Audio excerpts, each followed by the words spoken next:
A tsakiyar birnin Kano, a gefen titi kusa da kasuwar Kurmi, akwai wata shahararriyar rumfa ta mai shayi da ake kira Rumfar Alhaji Baba.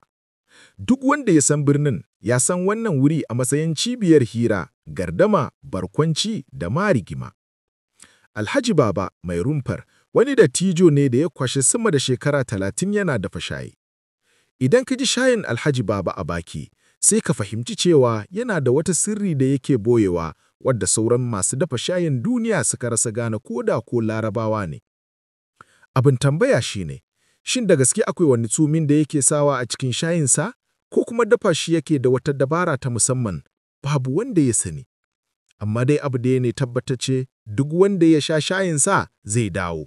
Wai wasu kan ce, manta uwa kalan daɗi. Wannan rumfa tana da kwarjini.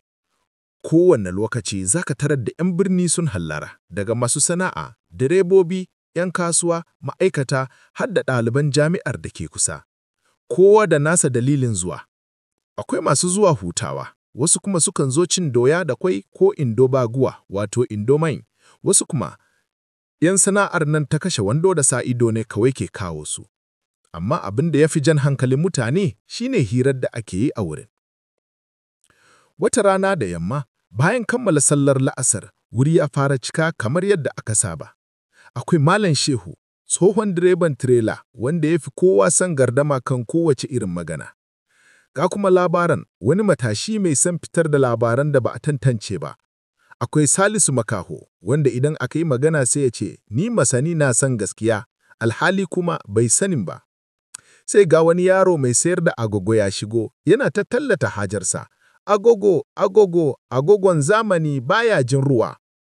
Daga can gefe wani tsoho ya ɗago murya. Kai, yaron nan, wannan agogon naka yana da tsumi ne? Wani saurayi ya tare shi, baba, tsumi kuma, ai yanzu mun waye, ba ruwan zamani da irin wannan maganganun. Wani daga cikin mazaunan rumfa mai suna Habu Dogo ya tuncire da dariya. Wai sai yanzu kuka gane? Baba dai yana nufin ko agogon yana da asiri, ka san yanzu akwai waɗanda suka rike agogo ba don su san lokaci ba sai don safi. Dariya ta cika wurin, amma kafin a gama dariya, sai ga wata mata mai sayar da fura ta karaso tana masifa. Wallahi Alhaji Baba, ku duba mani, wani daga cikinku ya sace fulawata. Jama'a suka fara kalle-kalle. Malam Shehu ya fara kare kansa. Ni na wuce shekara 80 a duniya, ban taɓa sata abu ba.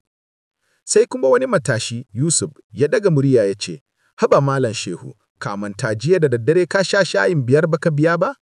Aka sake fashewa da dariya yayin da Shehu ya yi gyaran murya ya ce, ai ban ce ba zan biya ba. Mata mai fura ta ci gaba da masifa, amma kafin wani ya ce uffan, wani mutum ya shigo cikin hanzari yana haki. Jama'a, jama'a, jiya an saci babur din Malam Inuwa, kuma an ga wani daga cikinku yana tafiya da shi. Aka ɗan yi shiru na wasu mintuna kafin daga can gefe wani ya ce, to ai da ka tambayi wanda ya saya da ka san wanda ya sayar. Na tambaya mana, ashe ƙananan yara ne suka sace, suka sayar da shi kan kuɗi 25,000. Duk wurin aka kwashi da dariya. Kai, Malam Inuwa, ka yi sa'ar samun mai saye mai taushin zuciya, domin da wasu ne, sai sun cinye babar din kuma sun ce ba su san komai ba. Sai dai ba a gama wannan magana ba, aka ji wata sabuwar hayaniya daga gefe. Wata dattijuwa mai suna Iyarabi ta shigo, tana ta jan dogon hijabinta, fuskar ta cike da bacin rai. Kai, Alhaji Baba, kai ne mai rumfan nan ko? Wannan yarinyar nan taka, Lame, da ke wanke-wankin nan, tana da matsala. Duk aka kalle ta da mamaki. Matsala kuma Iyarabi, wata irin matsala? Ba zan iya cewa da baki ba, ku kira ta, ta zo ta fadi da kanda. Daga gefe, Lami tana kwanci tabarma tana hutawa, ta miƙe da sauri, tana kallon Iyarabi da mamaki. Iyarabi lafiya, menai? Duk suka nutsu suna sauraro. Iyarabi ta ja saki sannan ta ce, bar in fada muku, wannan yarinya jiya ta kwashe mana kosai 3 daga cikin kwanonmu, kuma ta ce wai tuni aka gama ci a rumfar mai shayi. Haba, wurin ya kaure da dariya. Habu Dogo yana ta kyarkyayata yana cewa, Iyarabi, kosai 3 ne suka tada hankalinki haka? Wannan ai sai ya barwa Allah. Amma Iyarabi bata haƙura ba. A'a, dole sai ta biya. Kowanne kosai farashinsa 500 ne, wato 500 sau 3, 1,500. Lami ta dafe kai, Iya rabi ki hakuri, ai a lokacin yunwa ce ta dame ni, ban san me ke faruwa ba. To yau kan ba za ki ci ba, sai kin biya. Kafin a shawo kan wannan matsala, sai ga wani ƙarin dikici daga gefe. Wani mutum, Baba Gambo, ya daga murya yana nuna yatsa ga mai shayi. Kai, Alhaji Baba, ka san menene matsalarka? Yanzu shayin nan naka, ina dalilin da ya sa kullum yana zafi fiye da yadda ya kamata. Sai kowa ya juya yana kallonsa. To, yaya kake so shayi ya kasance Baba Gambo? Sanyi kamar ruwan famfo? A'a, amma fa akwai matsala. Duk wanda ya sha shayinka yana jin kamar yana shan wuta. Alhaji Baba ya dara yana mai gyara hularsa. Baba Gambo, haina fi son shayi yana da zafin da bai wuce kima ba. Idan ka sha, sai ka daina jin kishirwa har na wani lokaci. Daga gefe, wani mutum mai suna Nasiru Mafarauci ya ce, kuma fa yana da gaskiya. Idan shayi yana da dumi kawai, ba zai dade yana maka amfani ba. Duk suka amince, amma Baba Gambo bai gamsu ba.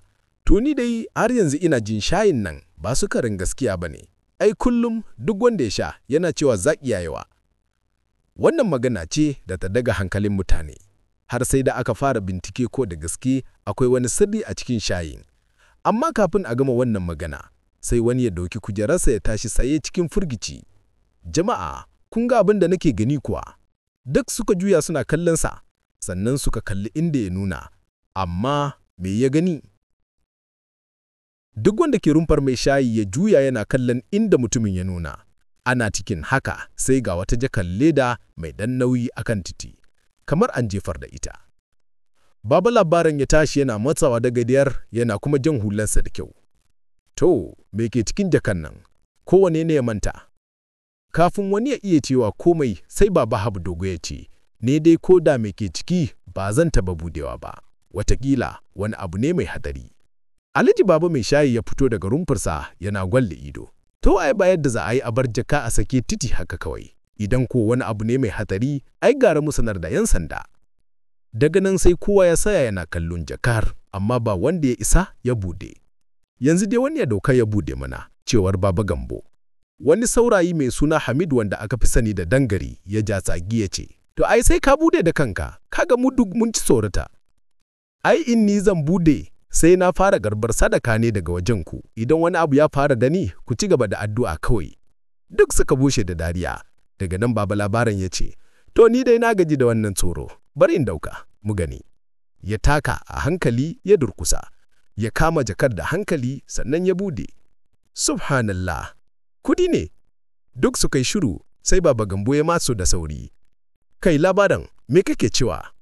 Wallahi kudi ne, dubu ne cikin leda. Baba Labaran ya kalli kudin sai ya dafe kirji. Kai Allah mai iko ne, ashe har yanzu ana samun kudi haka cikin gari? Baba Labaran yana girgiza kai. Amma fa akwai matsala. Wa ya san ko kudin haram ne? Wa ya san ko wani barawu ne ya jubar da su? Duk suka nisa. Ana cikin haka sai ga wata dattijuwa yana kokarin shiga rumfar mai shayi. Jama'a, kun ga wata jakar leda kuwa? Na rasa ita tun dazu. Duk suka kalli wa juna da mamaki. Kai baba, shin jakar ka rasa ce wacce? Dattijuwan ya kalli jakar, idanunsa suka cika da kwalla. Ita ce, Allah na gode maka. Nan take ya fara ba da labarin yadda ya zo banki ya cire kudi don sayan kayan arewa ga irsa da za a yi mata aure a sati mai zuwa. Amma yayin da yake tafiya sai da jakar ta fadi ba tare da ya sani ba. Duk a wurin suka fara jin tausayinsa. Kai, wannan abu ya fi almara, ai sai mun kirawo rediyo su ba da labari. Cewar Alhaji Baba. Haba Alhaji Baba, wannan ba labarin rediyo ba ne, wannan dai alheri ne.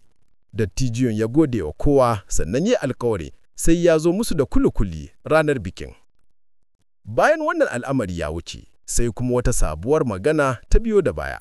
Sai ga wata matashiya mai suna Maryam Zazzawu, wadda aka fi sani da Maryam Zazzawa, tana tafiya cikin fusata. Ni da yau sai Alhaji Baba ya bani hakuri.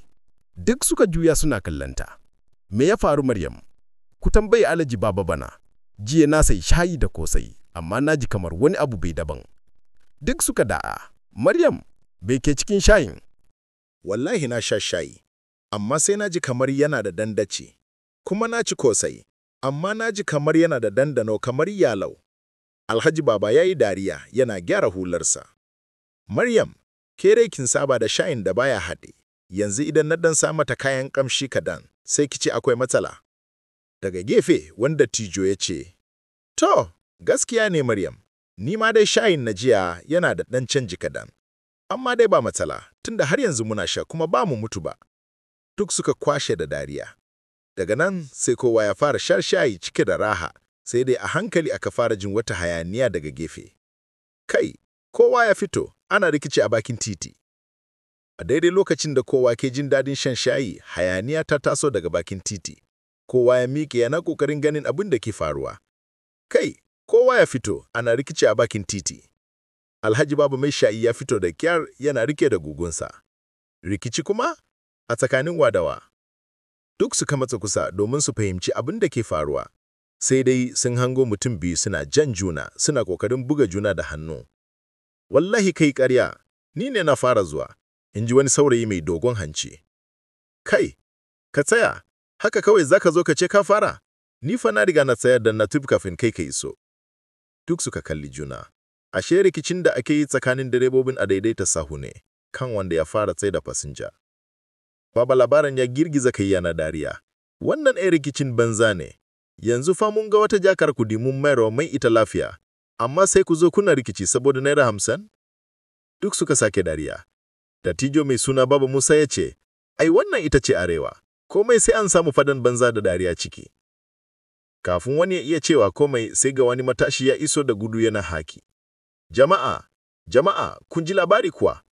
Duk suka juyo da sauri. Wani labari kuma? Baba Gamba ne, an kama shi da kwantanan man gida a kasuwa. Duk suka girgiza kai.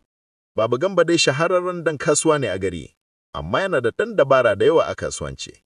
Sai dai yau aka ce an kama shi da kayan da ake zargi ba nasa ba ne. Kai, ni dai na ce muku Baba Gamba yana da salo, in ji Habu Dogo yana dariya. Kai dai kai shiru, wallahi ka fi kowa dabara, in ji wanda daga cikin masu shan shayi. Ana cikin haka, sai ga Baba Gamba ya yi so da gumi yana bushe fuskarsa da kyallen hula. Kai, jama'a wallahi ba laifina ba ne. To me ya faru? Na je kasuwa ne, sai wani ya ce zai ajiye kwantunan a shagona don lokaci. Ina can sai jami'an tsaro suka zo, suka ce wai man fetur ne aka boye a ciki. Duk suka yi dariya.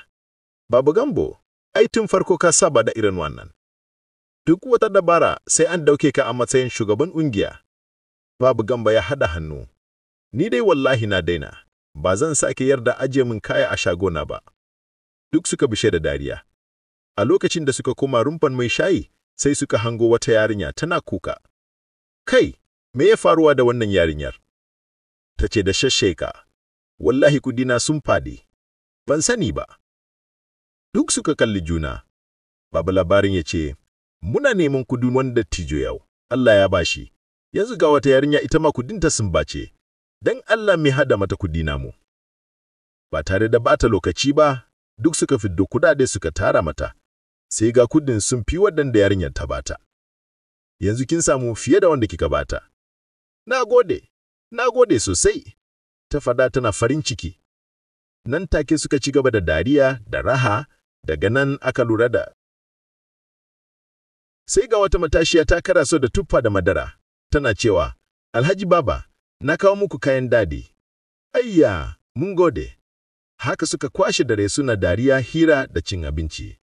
Washigari, rumfan mai shayi ta sake cika da sabbin labarai da sabbin mutane. Ko shakka babu, rumfar mai shayi ba kawai wurin shan shayi ba ne, wuri ne da ke da tarihi, raha, rikici da labarai marasa ƙarshe.